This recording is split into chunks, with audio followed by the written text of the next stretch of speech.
To me, I read it more as he's had this great experience. Like he's like, okay, sex is good. You know, the tagline of the book, gay sex is good. But he still has that internalized homophobia, but he can't express it in that way anymore because he can't have that thought while also being like, gay sex is good.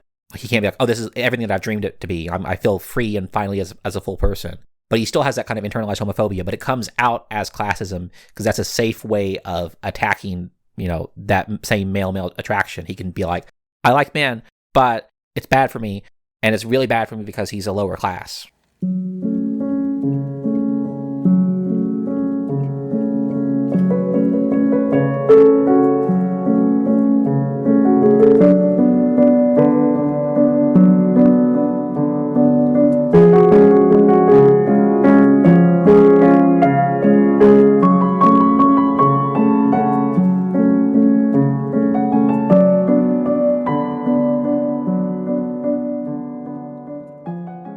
This week we are exploring Maurice, the 1987 film directed by James Ivory, based on the novel of the same name by E.M. Forster, written 1913 to 1914, but published posthumously in 1971. I'll tell you who else is exploring Maurice. That is true. That is a clever word. Sorry. Also, we covered this right before we opened, but it's Maurice. I refuse to. It doesn't sound right to me, Josh. It's spelled Maurice. It's Maurice. And I'm sure the British have issues with that, but no. I read it as Maurice the entire time. And then the first time they said his name in the movie, it was like, wait a second. I didn't know you could say it like My big blunder was I kept, like, whenever we're thinking of like the author's name, it's like E.M. Forster. I'm like, oh, I kept thinking like, oh, it's David Foster Wallace, which is a wild person to input into that instead. And then I was like, no, it's actually, who else was I thinking of? I don't know. I had two people and I was switching between of like who the author was, and it was not the right one either. E.B. White. No, it was another Foster or Forster person. Do you think when the Steve Miller Band said, some people call me the space cowboy, some call me the gangster of love, some people call me Maurice, because I speak of the pompadour of love, that they were talking about Maurice? Yes, because I have no context for what else they could possibly be talking about. Do you have an alternative viewpoint? No, I think I really unlocked that song by reading this book. You know, and it was from a 1973 album. Okay. So it checks out. Okay, that's all my the name Maurice related humor that I had to get out at the top. Oh, well, there's also that little monkey from Madagascar. Oh, is that his name?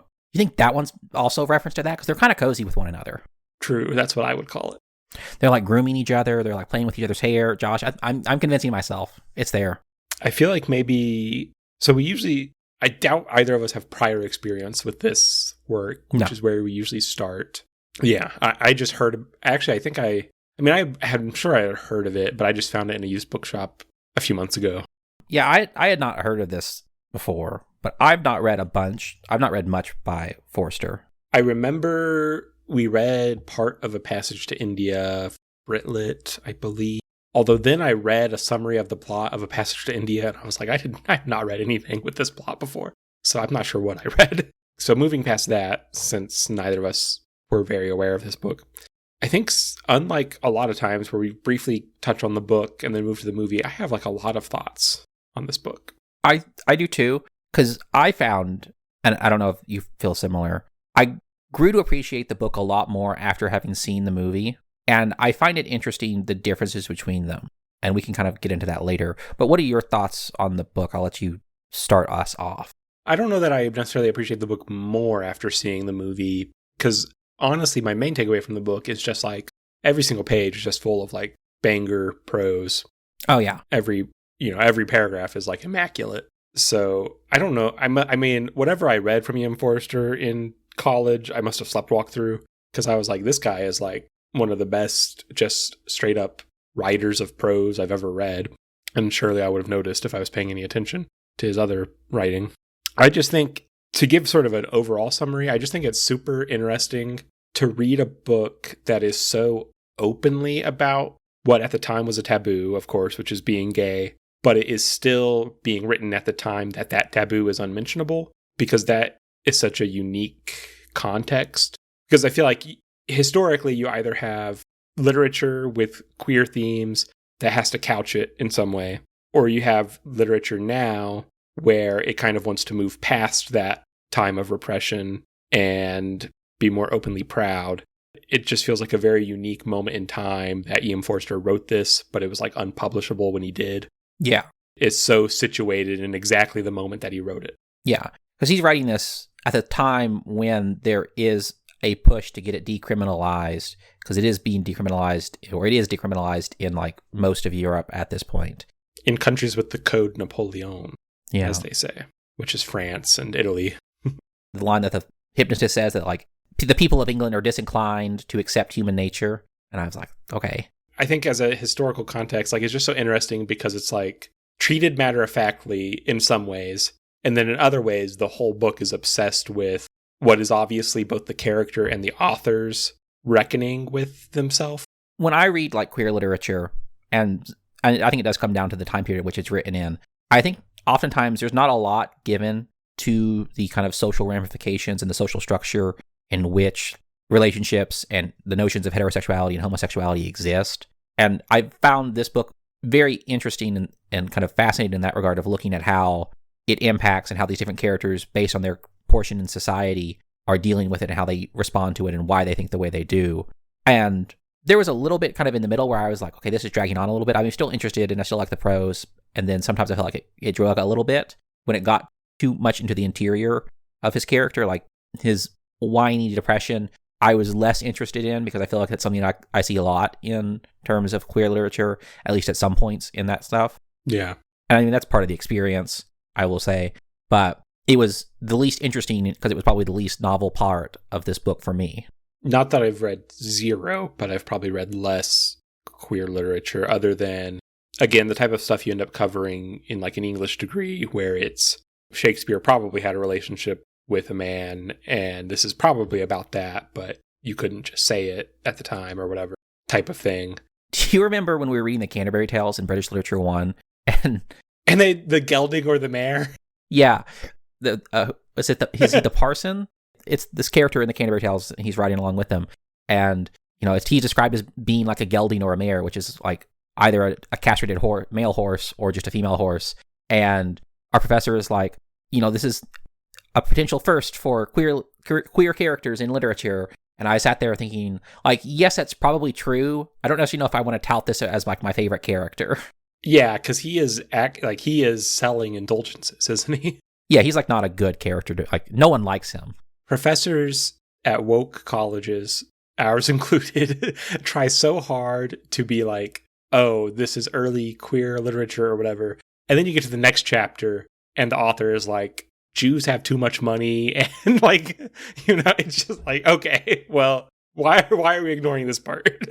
I think it comes down to, it's one of those things where it's very easy to claim stuff like this. Because I think that it always has existed in human history, and so of course it's always being talked about in stories and whatnot, so it's probably there, but it's also written in a way that is, you can distance yourself from it if you want to. It's not like super committal. Because it's something that you can't automatically see and you have to like look for, I think it becomes more palatable to like embrace because you can have your step back if you get too much pushback from it. Right. But yeah, I found myself just making notes as I went through the way I would for the movie usually.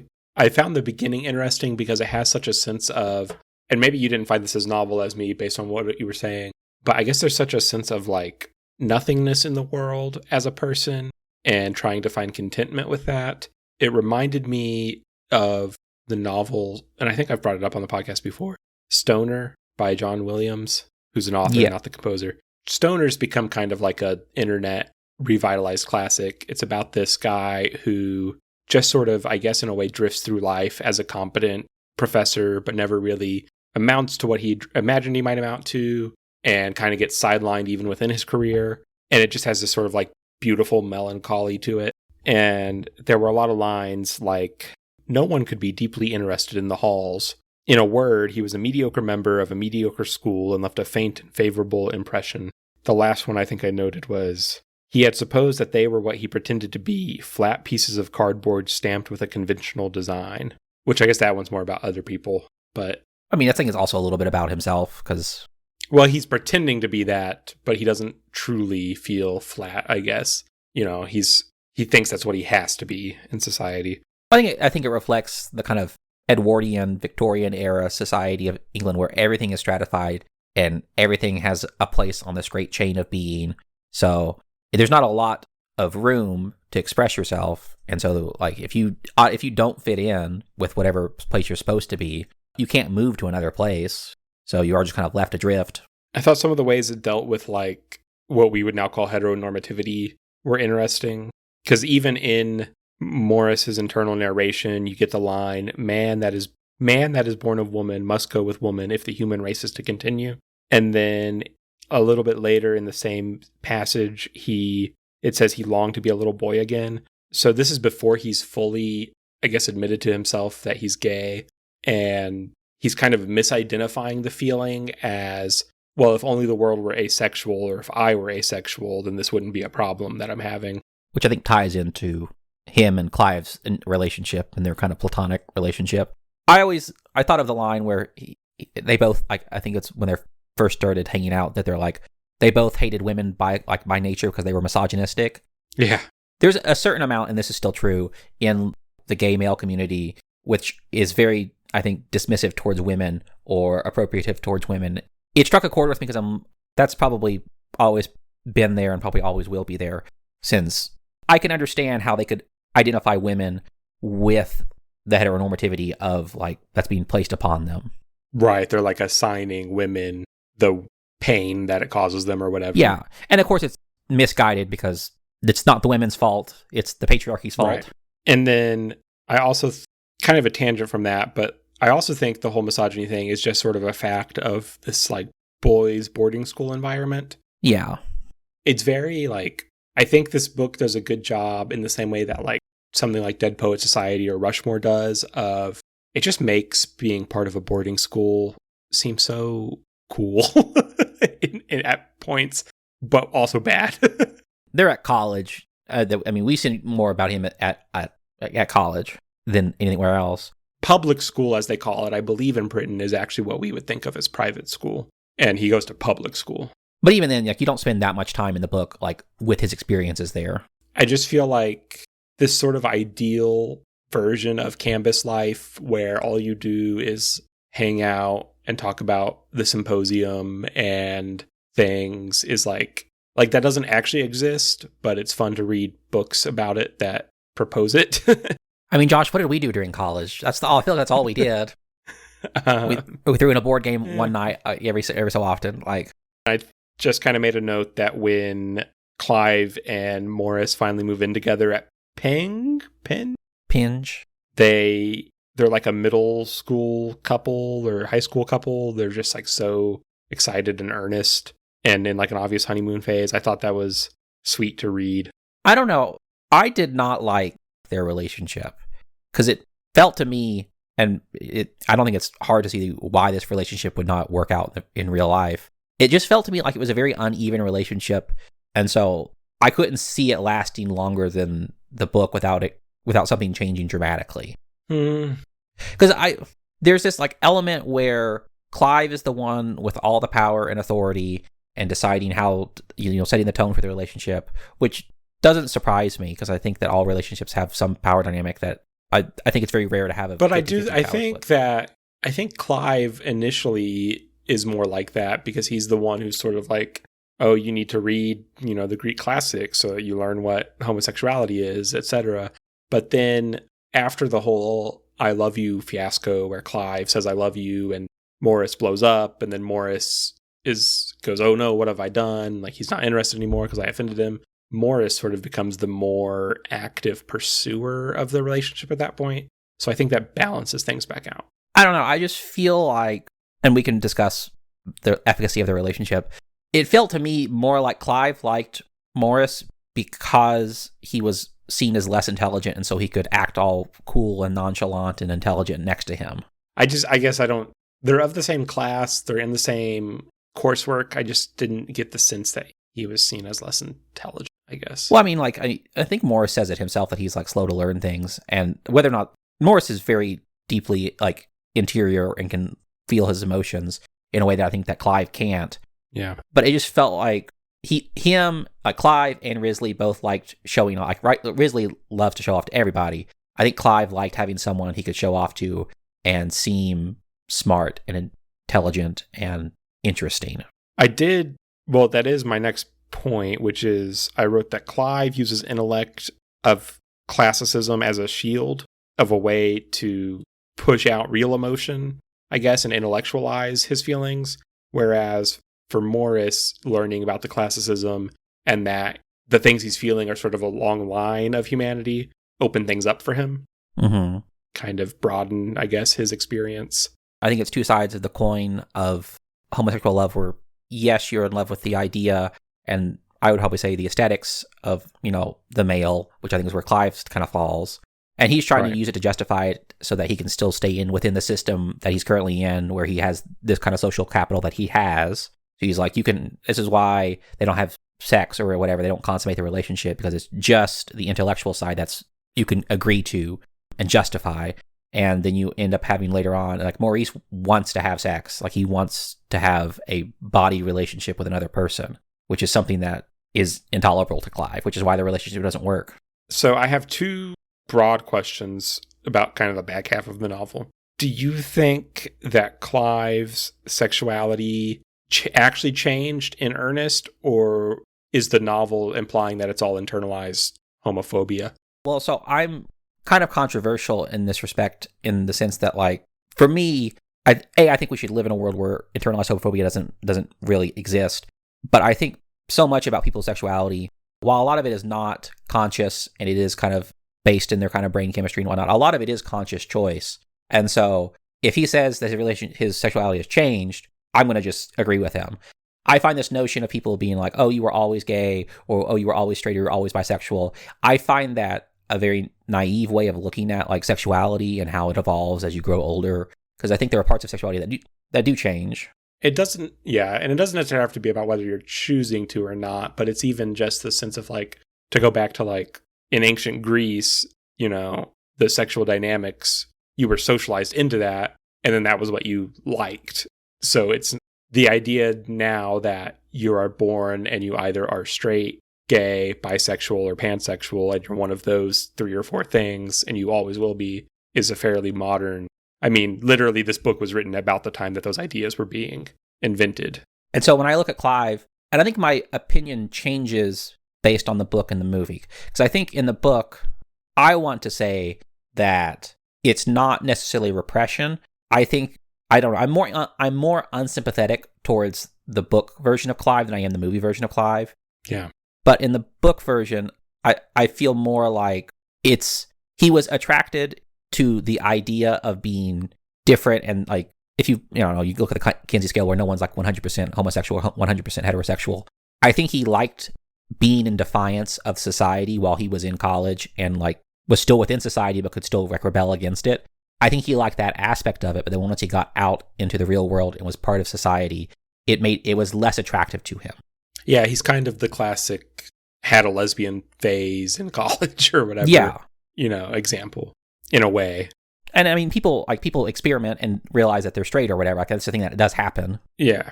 I think in the book, I'm more inclined to believe he really did change in some way, because they have a scene set in Greece where he's looking at whatever monument he's gone to. It's the Parthenon, I think. Yeah, you get his internal narration, which kind of makes it undeniable, because unless we just don't believe his own mind. Whereas in the movie, they kind of very carefully excise that, and you only have the before and after.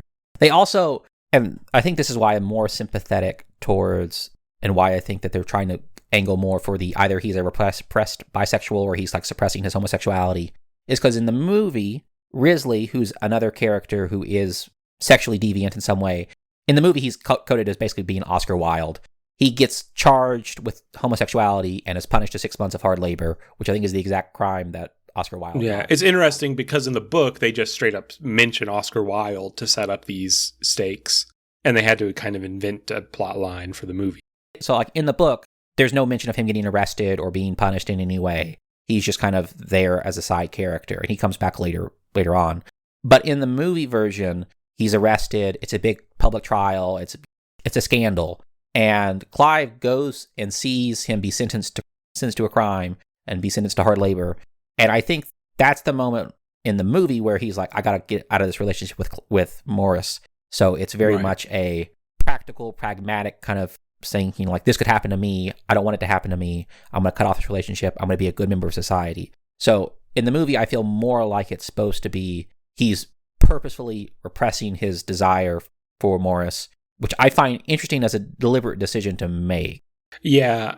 Well, I kind of already alluded to it. I thought it was very clever of them to include the Risley plot because in the book, you can have Maurice thinking in his head, oh, they sentenced Oscar Wilde to prison. Nobody will, it's illegal. It's hard to exposit that in a movie and it feel natural when nobody's supposed to know this fact about the main character. So having it all happen to Risley is a very clever and efficient, I guess, trick to setting up the stakes of, hey, audience who might not know, this is what the consequences of, being prosecuted for homosexuality were at the time. But I mean, it does change, I think, how a lot of audience members are going to feel about Clive as a character. Yeah, and I think they're deliberately using that. I think they are specifically making the choice that Clive in the movie is both has internalized homophobia that he's acting on and also is fleeing prosecution. I don't know, I was watching this movie and like the first half I was like, this is a very Clive heavy film, I feel like. Whereas like, he's important, but you don't get a lot from his perspective in the book. You get like little snapshots here and there. I think I guess I'm not going to say we're ahead of ourselves because let's just talk about the movie or the book, whichever feels relevant.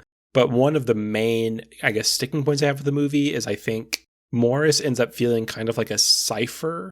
He's hard to get a read on in the movie version. I think that's because the book is from his perspective. It's third person limited from him. And when you lose that, he just seems he seems single-mindedly focused on having gay sex in some ways in the movie in a way that he doesn't in the book. Yeah, it's less like existential in the movie. So he seems so laser focused on this like physical goal in the movie if you're not aware of his, I guess, internal torture he's going through. So Clive, who is interested in classics and is trying to keep up appearances and marries a woman because of his fear of persecution, and he just ends up feeling like a more complete character. So I think it features him more heavily kind of for that reason. My other big question is, for the novel, do you think that E.M. Forster included the hypnotism scenes because he thought the audience would wonder, well, has he tried getting conversion therapy? This is another one of those things where I think it's a very interesting look back into, like, I guess the history of conversion therapy, as you say. It does lead into, like, people being like, well, why not just choose the easier path like Clive apparently did or whatever? Like, why doesn't it like work for him? And in the book, I think Clive says that it was while he was like super, super sick and like delirious that like it came to him, which I wonder if it's supposed to be like, oh, he got brain damage and now he's straight kind of joke. It feels like the kind of thing that someone who is growing up in that time period would throw back at the book being like, well, why doesn't he just get hypnotism and get him cured or whatever? And I think that it just doesn't sound like something, and conversion therapies and advocates exist in today's time, but it's much more taboo now to talk about it than it was back then. So I think it's more of a relic of its time. Yeah, I mean, it's just hard to, not that it couldn't happen, because I can imagine an interesting novel with this plot point being written set in the modern day, but it's harder to imagine it happening. I think there is an element, and I don't want to generalize too much, I think there is an element where lots of queer people are like, there's at least some stage in their life where they're like, well, what if I was just straight? Like, could I be changed and make it easier for everyone involved? Right. I think that happens more with, especially queer literature now, I think it happens a lot more with younger characters. So it was interesting to see, and he's only like, 25 when he's doing this, but it's like he's like an adult character still coming to terms with it, which I find an interesting component. Like 10 years passed total within the book from like 14 to 24 or something. They're pretty young by the end of it, even though they seem very established. And then I thought once Maurice in the novel sleeps with Alec, who's the second love interest who he ends up with at the end, I thought it was very interesting after the first encounter how clear and it was such a sharp contrast that it was class paranoia that was racking his brain rather than the internalized homophobia or the fear of that being found out, because it almost all had the air of they'll find out I had, sex with a man and he was a lower class than me, which is what will really destroy me. Well, in the Risley court scene, they do mention he's being charged with trying to seduce one of his inferiors. Yeah, there's this sense in the movie, I almost got the sense that they were implying, and this might be true, I just don't know that much about society at the time. It's kind of an open secret that upper class men might have relations with each other, but it's once you try to impress it upon the lower class, that's when it's gauche and immoral. And the upper class don't really have to follow the rules.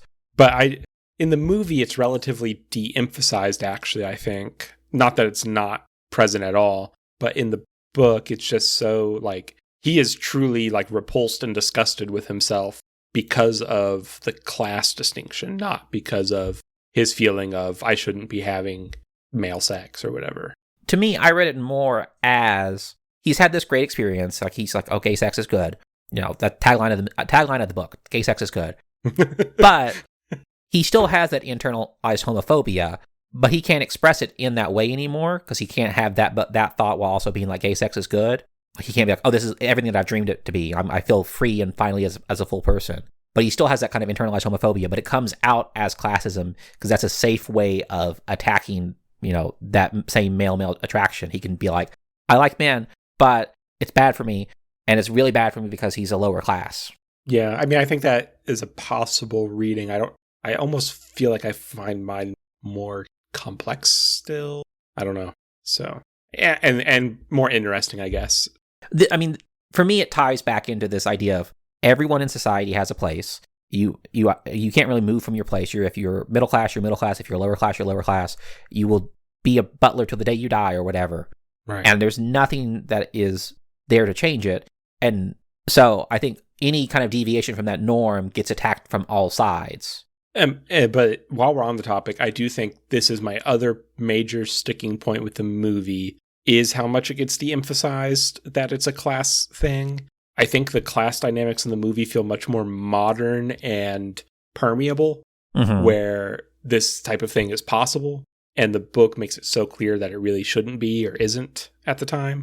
I think that with how the book ends, it's very deliberately they're going to become outlaws and live outside society and abandon everything they know and love.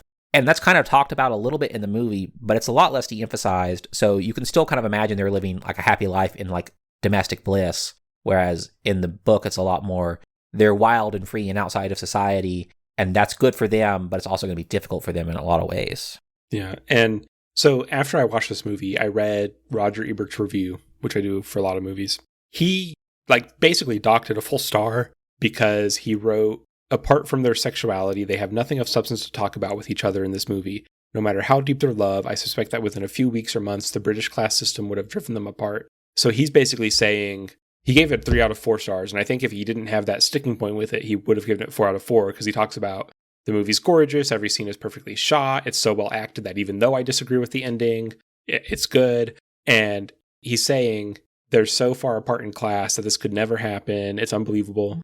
And it's well, that is the point the book is making. And so if someone who is I believe Roger Ebert was a perceptive and intelligent viewer of movies. And if he didn't get that from the movie, then I think that's a flaw in the movie. And I maybe lack the perspective because I read the book and then watched the movie, so I knew it the whole time. On some level, I guess, but this is the British film, so it'd be showing. I'm just trying to imagine what's the audience's expectation, the average audience's expectation. I don't know how much class matters or how much people understand that class matters when in 1987 or whatever when this movie came out. Or if they're just yeah, class was important, but they're still putting their quote-unquote modern views on it where it's still slightly permeable in 1987. And so they can kind of believe that. I guess that gets just into the question, which is, I guess, a question that this podcast should be designed to try and think about is does the movie owe it to the book to try and accurately portray the world of the book and the themes it's getting at, or to try and convey a plot to the modern audience and what they believe? I think it's somewhere lying between the two, because I think that there's no way that you can make a book that was written in 1913 be exactly how it was originally meant to be intended in 1913 if you make the film in 1987. We read the book, and this wasn't a huge issue for us to understand it because the book is so clear about it. So could you not accomplish the same thing in a movie? Yeah, I didn't think they... I mean, I'm just kind of the opinion that you say that they de-emphasize it, and I do think they de-emphasize it. I don't know if they de-emphasize it enough, because I think there's enough points in the movie where the classism is an issue. Okay. What is... You alluded at the start about the movie making you appreciate the book more. What aspect is that? I mean, it kind of ties into Maurice's character, because I kind of agree with you that he's kind of just kind of there like a lump on a log, not really doing much. So I appreciate a lot more the internal aspect of trying to fit into society while also dealing with this. I don't know. I like queer literature that deals with like self-identity in ways that like go beyond just like nominal social acceptance. And so I like that aspect. And I also think that I grew to like the hypnotism scenes more in the book after watching the movie. There's nothing wrong with the movie versions. I like the hypnotist. I think it's a good character. I'm glad it was added in the book. I think he's a fun character in a weird way because he's like, in a sense, he's a conversion therapist. Although, I mean, he's a hypnotist, not a conversion therapist the way we would think of one. He is trying to quote unquote fix this, but he also has that quote about like, you know, like you said, England won't accept natural behaviors or whatever. And I was like, is the hypnotist gay? It seemed more like, this is, you know, science agrees with this, that like these are just natural things. Like what, like who gives a shit? Like that's what I take from it. He's like, I'd much rather help people stop smoking or whatever than quit having gay sex. He's like, I wish I could make them have more gay sex because I'm the gay hypnotist. Do you know how many like hypnotism like fan fiction stories exist? About like millions. I did also find, I don't know how I feel about this because I'm kind of sad they didn't include it, although I understand why they didn't include it. The whole Dickie subplot where he's probably about to assault a child. Yeah, I think I'm of two minds on this. I appreciate the book for allowing the narrator to have as many rough edges as he does and remain in a lot of ways sympathetic and interesting to the audience. I do think it would have not played right in the movie. Oh, yeah. I don't think there's a way you can put that in a movie, especially now, where it like doesn't come off as like someone would immediately cry like it's homophobic to do this. Also, I mean, the person he's about to assault is like not, how old are they? I was flipping back and forth because like he's like a young school. adult, I thought. I think he's supposed to be roughly the age they were when him and Clive started getting together. Like I think that they're supposed to be kind of around that age because it's like him grasping for the he wants to relive the past, and that causes him to almost do this terrible thing. I did appreciate that the movie kept in when the old man on the train thinks that Maurice is making an advance on him, and then Maurice attacks the old man and it's really in self-disgust that he does it, but he does still assault a senior citizen. In terms of like scene design, I'm glad that there was no sound. I think it works a lot better with no sound. It would have been probably too harrowing to see an old man get beat up by the hero of the movie with sound. Shows kind of the distance that like everyone's feeling in that moment. But again, the book, he's even thornier of a character in the book, but I appreciated that the movie still let him be relatively thorny and included a scene like that. And horny. Clive is so much uglier once he gets married, which I assume was on purpose. I think the ugliest character in this movie... Maybe you disagree. I don't know. I think the ugliest character in this movie is both of them when they have mustaches, but I think that Maurice and his mustache looks a lot worse than anything. But yeah, Clive looks a lot... And he looks uncomfortable in like every scene he's in, I feel like, which I think is supposed to be the point. Yeah, I mean, it's this whole sense of he's bottling himself up. He's dressing up like that type man of society, but he isn't really. I mean, the movie ends off with them closing up and shuttering the house away from the natural world. That was an extremely... I mean, I liked the scene fine, but one of the most direct metaphors ever put to film, probably. And he leaves the last one open so he can look outside. let me close myself off to the world and stare at my wife with no emotion on my face. They talk about that in the book. Like in the very final, he's like, he's going to walk up to and go talk and not say anything to his wife or whatever. I don't know if I just missed this. Are they having sex, him and his wife? Well, that's a good point. They never have children. At least they don't have children. They were discussing like when he got married, like this, they go over to his mind of like them talking about having sex and whatnot. And it seemed like they both weren't excited to have it. And like she didn't know what sex was whenever he came to her on her wedding night, because I think he was doing it and then he went away. So I guess maybe they are having sex. I'm just like, it has to be boring, right? Yeah. I'm trying to Google this, and AI says they don't have sex, but I'm not. I don't believe that. Not in the sense that I think that like they do. I just don't think that AI is right. This is the second time I've tried to Google something about this movie, and I ended up on a Reddit post comparing Maurice and Clive to Louis and Lestat in the Interview with a Vampire franchise. I know nothing about that franchise, so I can't lead one way or the other. I didn't know it featured so much explicit gay sex, but well, if it's on the internet, it's always about gay sex. I think it's ambiguous, I would say. That's kind of how when I read. My guess would be that they have at least tried it. That's just vibes, I guess. Yeah. Because, I mean, in some sense, you would think, even in such a buttoned-up society, that Anne would eventually blab to, like, a female friend of hers. This movie and this book are very uninterested in the perspective of women. The movie, somehow even less than the book, which I thought was kind of shocking. I do think that this movie was a lot more interested in, like, the servant dynamic, where they're, like when Clive and Maurice are both at Ping, or Pindersley as they are in the movie, they're, like, hanging out on the bed, and they're being all cute and cuddly. The maid walks in and, like, puts things there. It's a much more deliberate, like, focus on the maid, like, seemingly being aware of what's happening and just, like, not saying anything and being, like, uncomfortable. Yeah, I noticed that. Sim Cox, who's the butler, seems a lot more, like, antagonistic and a lot more, like, taunting with, like, how knowing he is about their relationship. I also thought the movie had a lot of focus on sort of what I wrote down as the latent homosexuality in male spaces.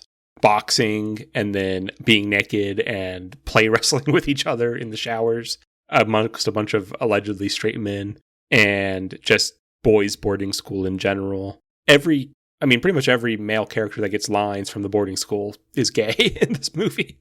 I mean, when you're kept away from everyone else and you have no women, what else are you going to do? I think that's the sort of thing you notice and put into a movie. Not that society now or in 1987 is completely accepting, but in a more accepting society where people have put more thought into this type of thing than in 1913, where no one is acknowledging it out loud. I do also notice, I don't know if it's necessarily a deliberate choice, but I felt like you saw a lot more naked bodies after, like, Maurice and Clive broke up, like male naked bodies, because, like, their whole thing is they're not having sex and they're not having, like, there's no, like, you can't have a physicality, like, physical relationship, so there's not a focus on that really all that much. Like, you get to see them, like, laying down on the grass and they're focused on their faces and their conversation, and that's, the intellectual side of it. And then after they break up and Maurice is, like, depressed and is looking for someone to have sex with, he just starts seeing naked bodies everywhere. And then when he has sex with Alec, like, you see their naked bodies, like, continuously throughout, like, several scenes. The movie knows that we're like Maurice and are yearning for nothing else during. I mean, we are.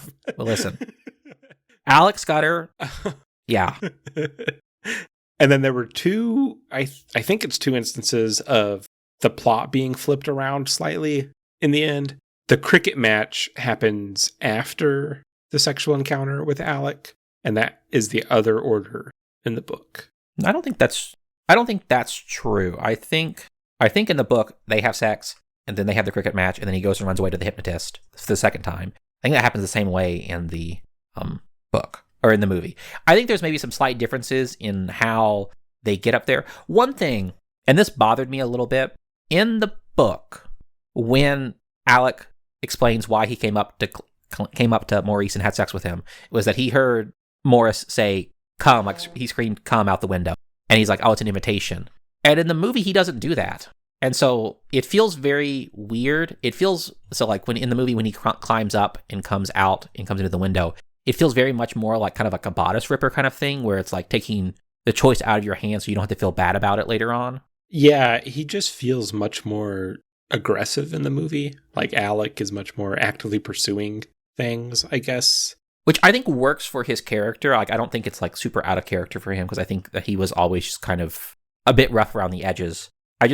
I find the like deliberate like choice to remove, and they like say he says it, but he doesn't say it. Like, he clearly does not say it in the movie. But like they reference and talk about it as if he did. And I just think removing his choice in the matter gives him an out for it to feel like it's not that big of a deal. Yeah. None of the plot summaries that I'm finding of this book mention when the cricket match happens. I'm like pretty sure it's the same. The only difference I noticed was the ending of the book. The book ends with him having a conversation, Maurice and Clive, and they're like talking about like what just happened. And right before that, it was them going to the boathouse, and they kind of like flip-flop the order in there. I liked that. Not that I minded how the novel ended, but it does let you end on, well, here's my moment of self-reflection with my first love, and then here's my happy ending with my, ostensibly permanent love. And so I do kind of like that. Well, but then the movie like cuts back from it because it goes back and it ends with Clive like shuttering up the house and looking out the window longingly. And this is why I think that like this movie is very interested in Clive as a character much more than I think the book is. I think book does not like Clive, and so is very unsympathetic towards him. And I think the movie is trying to be more sympathetic towards him, so he gets the final shot, which I find weird in a movie named Maurice. Yeah, it is weird. I mean, obviously, Hugh Grant became the much more famous actor, and his face is bigger on the covers of this movie now. Yeah, but he was not nearly as attractive as Alex Scudder, so... Well, I meant more famous than Maurice. Not that the Alex actor is as famous as Hugh Grant. That just wasn't the point I was making. The first note I had, which is actually the last one I'm going to say, is when the movie opened, it felt like this movie, like I kind of said earlier by paraphrasing Roger Ebert, but I do believe it myself, is, very gorgeously shot, just like extremely competently and perfectly made, well acted. But is it too staid? Maybe. I don't know. When I first started watching this film, I don't know what I was expecting, but I was a little bit worried in like the first like 5 or so minutes. And I don't know if it's just because like movies from back in the day, and especially movies from like other countries back in the day, just have a different feel to like what you're used to now. I'm like, oh, is it going to be boring? And I maybe watch more older That's movies than you, true. So I don't have that fear as I frequently. should try to not have that fear because it's not fair to past movies. But nevertheless, it is there. This is made by a company called Merchant Ivory Productions, and the director of almost all the movies was James Ivory. And so they kind of had a house style that was like this type of thing, just extremely British, extremely upper crusts feeling period dramas. So in a way, it kind of had to look like that because it's part of this like whole genre that they're producing. It is what I expected the movie to look and feel like based on reading the book. Right.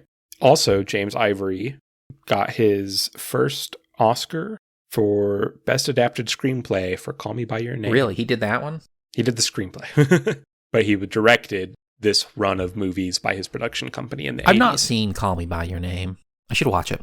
It's got a similar vibe of like intellectual leading a younger person into sexuality.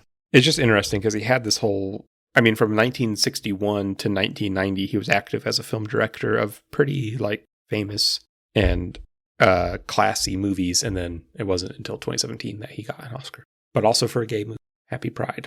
Is he gay? Do we know? Or is he simply taking advantage of the community?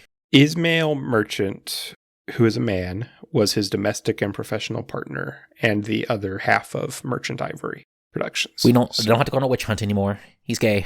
I think we should move on to ratings. For anyone who is just now joining us, each episode we determine how difficult the novel we're talking about would be to make into a movie by comparing it to difficult video games. So if it'd be easy to make into a movie, that would be something like Kirby. If it'd be hard, that'd be Donkey Kong, because those movies are easy and hard, respectively. So where do you come in?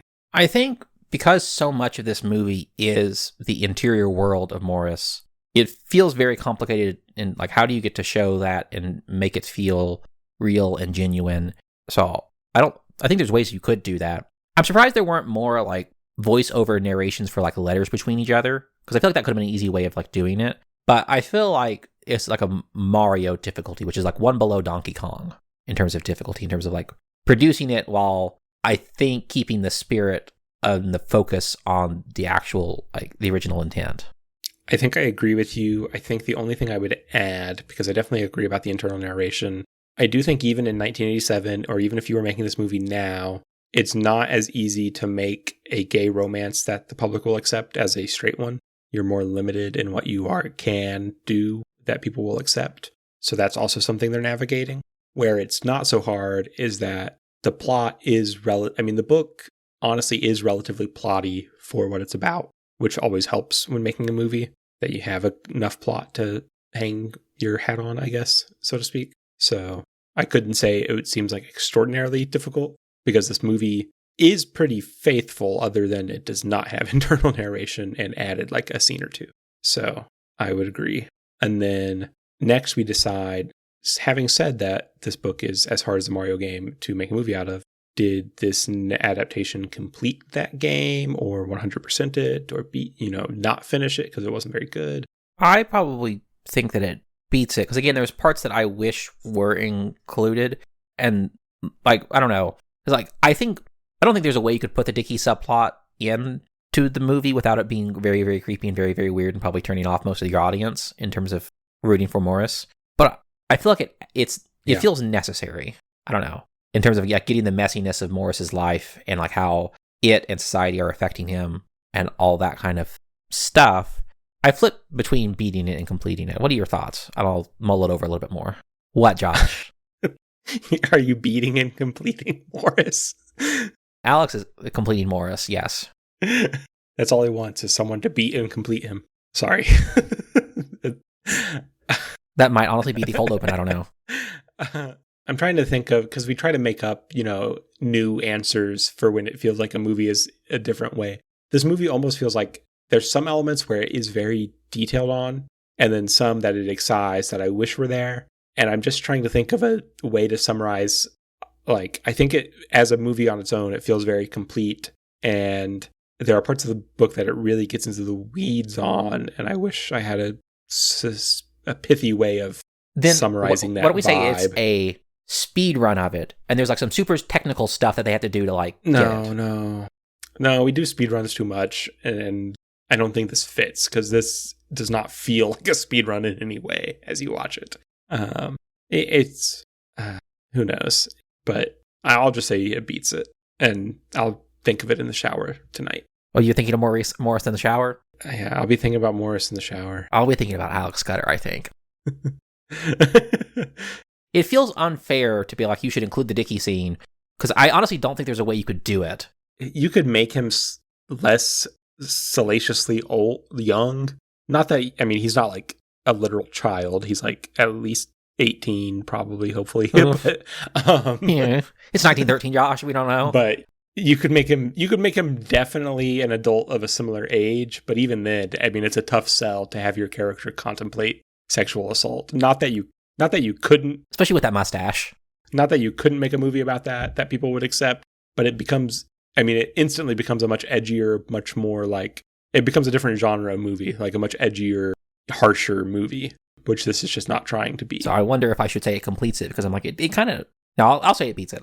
If it's as good as you can imagine it being, then I think you think it completes it. I always have more scenes of Alex Scudder, so it's not perfect. I do like in this movie that you do get to see Alex beforehand. Like, you get to see him like talk to Clive's mom. I thought that was funny, because while I was reading the book, I remember kind of thinking, like, honestly, it's kind of like an abrupt, like, bait and switch that, like, more than halfway through the book, who you thought you were reading a romance about is just like, I like girls now, bye. And then they introduce a whole new person.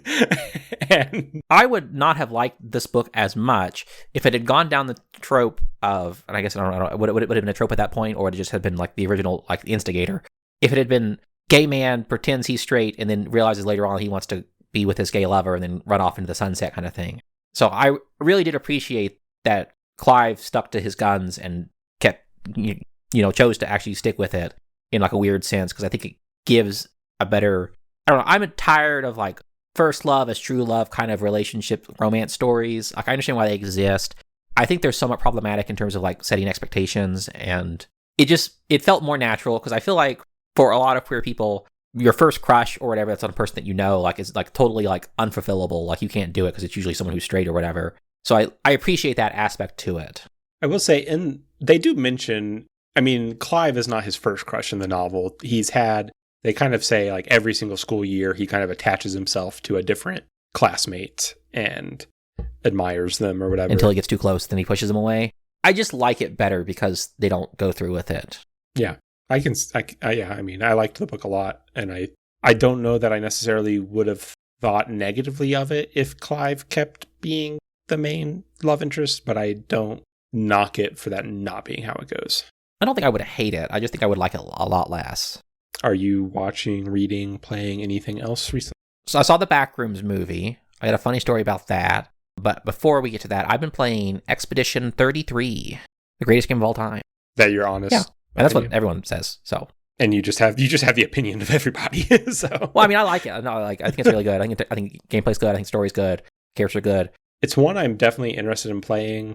I all the JRPGs I've ever mentioned on this podcast, I am still in the process of beating, so I cannot start one more. This one's French. No, in the back of my mind, I'm like, I am still in the middle of Kingdom Hearts, Dragon Quest 11S, and Final Fantasy X, and I do intend to actually beat one or all of those at some point. They literally just announced Kingdom Hearts 4, Josh. I know. I've got to catch up. Kingdom Hearts, I got pretty far, so I don't think I'm even that far beating it. I got to the point where in the walk, like, not that I read the walkthrough for every single step, but every now and then I'm like, what does the walkthrough say to do? And I got to the point where the walkthrough for the second time was like, now it's time to go back to all the places you've already been and get some loot. And I was like, I'm not playing this. That sounds about right. That's why I got slowed down. Are you playing the first one? Was it the first one? Yeah. The HD. They released the HD versions over a decade ago for the PS3. And then just like a year or two ago, they were like, we re-updated it and made the skins more HD. And they're releasing all three of them now onto the Switch. They just announced that one too. And I'm sure it got the most bullshit collection name. It's so dumb, but it's heard. like, buy Kingdom Hearts 1.5 and 2.5 remix, and buy Kingdom Hearts 2.8 final remix. I'm like, they should have stopped this, man. That's what I did on Steam. Let me see what it's called in my Steam library. Yeah, they had to stop this man when he was like naming these things. One of the actual names of one of the games is 365 Days Over 2. Like, what does that even mean? It takes place over a year, but there's two characters experiencing it. Is that what it's? Yeah, I own Kingdom Hearts HD 1.5 plus 2.5 remix. There's too many of those games. I'll say it. Yeah, probably. That's why some of them they just turn into cutscene movies when they compile them. Did you know that? All the cutscenes? There's at least one where if you buy the compilation, you cannot play the game. It just shows you all the cutscenes from it. Like you can play 1 and 2 and 3 because those are actual full games that were released on consoles. And you can play like Chain of Memories and the PSP one and the 3DS one. But I think maybe it's the PSP one or the phone one or something. But they just play you the cutscenes of it. There's a phone one from like 2008. It sucked, which I like. And it's like lore essential. They're all lore essential. That's why it's a bullshit series, Josh. That's the real Wikipedia page of a series. But imagine it's 2008, or not even 2008. It's like 2005. You just got like a slide up phone with the little arrow keys. You're playing Tetris. And in like 20 years, that Tetris will be like the key to unlocking Finnegan's Wake. That is what the Kingdom Hearts phone game is like. And that's why it's upsetting. But moving on to the Backrooms, I saw the movie. I liked it. I'll just give we'll probably end up doing it as an episode, so I won't say too much about it. But I had a very interesting experience. So I went and saw it with my brother, who's never known nothing about the Backrooms. He also liked it, although he was less sure about it than I was. But we're in the movie theater, about 30 people, and it's on a Sunday at like 1:45, so church is just let out, so there's not a lot of people in there anyway. So I was surprised it was that packed. The two people next to me, it was boyfriend girlfriend. The girlfriend would not shut up. Like when he's like about to go in the back rooms, she's like, don't go in there, don't go in there. And when he goes in there, she's like, get out, and like those are the back rooms. She's like so vocal for like the first like third of the movie, and it's like kind of annoying. And then the other funny thing is that we're in the last 5 minutes of the movie, and this man stands up and starts announcing and talking to this person I guess he came with. He's like, I'm leaving. I can't stand this movie. I'll make a better movie with my phone. I'll tell you that. My son don't like it. We're going to leave. And then as he was leaving, he's like, I can make a better movie. Just you wait. So I guess we're going to have to wait for that guy's movie. But it's so funny to me that you're like, you sat there for 2 hours or however long it is. And then the last 5 minutes, you're like, I can't stand it. We got to go. People being disruptive during anything with an audience fills me with so much dread. Like the moment it starts happening, because I'm like, I'll either this will annoy me enough that I try to stop it, which will be its own like horrible experience trying to shut this person up, or I'll just have to sit here while they annoy me for 2 hours, and both of those options are like untenable. Well, while this guy was like having his like little rant, the guy behind me was like, "Why don't you shut the fuck up?" Like he said it quietly, so only I heard. But like we were all thinking that we were all about to be like, "Guy, this is like the last 5 minutes of the movie." Honestly, not to be like sound super elitist, but the last 2 times I've been to like a performed musical show, I went to the Book of Mormon, and there was a woman a couple rows ahead of me that just kept being like, "This is so weird. I don't know about this," or whatever. And it was like, it'll be okay. You don't have to like it, but you don't have to say things out loud about it either. Well, honestly, what I think it is, and my coworker teacher was talking about this. He's talking about his like students or whatever, but I think it applies to people. We are so inundated with like streamer culture where you have someone like constantly giving their opinion and talking to like a chat or whatever, that like that's how we think now. Like we have to like vocalize our thoughts to be able to process them. I also think it's the fact that most people, the majority of content you watch is like on a couch where it is okay to speak up if you want to, and people don't adjust. Like I remember seeing Once Upon a Time in Hollywood, and there was this row of middle-aged women, the row in front of me, who were just talking the whole time until I think they like fell asleep, and then the one that was still awake noticed when Brad Pitt took his shirt off and woke the other ones back up. Okay, well, you know. But then I saw Les Miserables earlier this year, and someone was like singing the whole time. And so this is, I guess, a PSA. Live performances of musicals are not concerts. You are not expected to vocally sing along. Hey, I don't go to concerts because I don't like them, because I don't like people. But I don't think you should sing at a concert. I understand why it's more acceptable there, but I don't think you should do it. Concerts are... The main reason it's okay to sing at a concert is because they are so loud that no one will ever know. Yeah, but that's why I don't ever go, because they're so loud and I have very sensitive ears. Like, I heard all those stories about people singing during Wicked and like Wicked 2, and I'm like, why? All right, well, I think that is going to do it for me. Next time, we are going to start our exploration of the Odyssey. We're calling it Hot Greek Summer. It's also our own way to continue celebrating Pride Month in its own way. Oh, the Greeks. We'll be covering books 1 through 8 of the Odyssey and a myriad of topics related to adapting the Odyssey, somewhat to be determined. If you have listened to this point and enjoyed yourself, remember to rate us on the platform you're listening on, leave a review. If you subscribe so that you don't miss a future episode, we are available on YouTube. We're also known as Adaptive Difficulty there. We're posting shorts on there if you want a daily dose of us for some reason. And then if you want to get in touch with us, you can email us at adaptivedifficultypod@gmail.com. Thanks to everyone who made this podcast possible. Thanks to everyone who worked on the adaptation. Thanks for making the world just a little bit more artful. Thanks to everyone who's listening. It really does mean a lot to have people listen. Join us next time for the Odyssey parts 1 of 3.